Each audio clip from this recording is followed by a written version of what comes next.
Hi everybody, Sarah here. I wanted to quickly go through the Webflow podcast template page that I built for podcast ops. So this is just a quick overview of what's going to be included in the template package. I will go through an in-depth overview of how to customize it and make it your own, but I wanted to show you how I have adjusted it for both of my podcasts.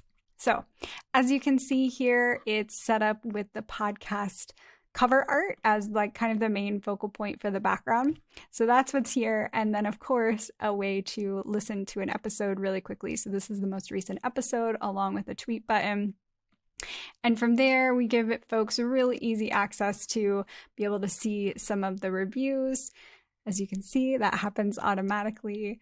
Learn all about the show, connect and follow on Twitter with you or the show, whichever you would prefer. And then get caught up with the show. That's the whole point, to get your show here. So I added some very basic filtering here. There are more advanced filters you can put on Webflow, but they aren't going to be included in this particular package. But wanted to give you some basic things just to get you started. So as you can see, apologies for my slow computer today. The site is not that slow. It is just my computer. So as you can see, you can kind of scroll through those. You can set up limits, and I have these little buttons for next and previous.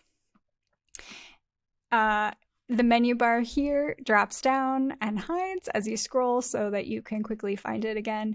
And these are links to different sections on the page. So we want to go to the contact page. It'll take us straight to the bottom.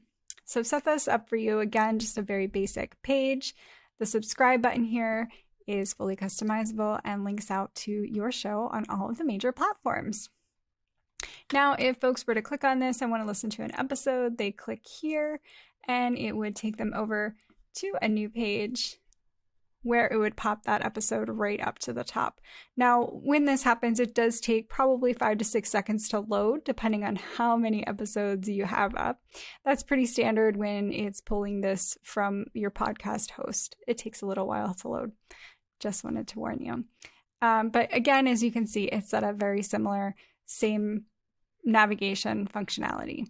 So that's how it's set up for Talks with Sarah No Socks. For Can I Tell You Something Funny? I did it a little bit differently.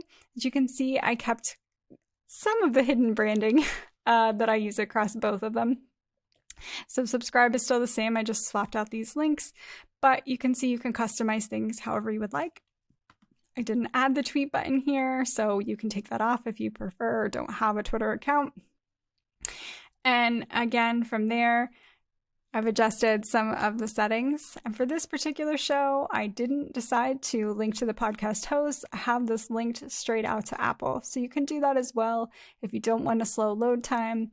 If you don't want folks to stay on your site to listen to more than the most recent, feel free to link out to Apple or Spotify, whatever you would like to do. So that is a very quick overview of how I have customized this Webflow podcast template and how you'll be able to do it as well using the podcast ops package. I will be going over the Airtable template and the integrations, automations for both Zapier and Integromat. You can use either or. I'll be giving a brief overview of those over the next coming days. It is available for pre-order, and all of these templates should be finalized sometime next week. So if you want to check it out, it's linked below in the show notes, or you can always hop over to my website. If you have more questions, I'm happy to answer them. Shoot me a message on Twitter, a DM, or just send me a message to my website. All right. Happy podcasting. Bye.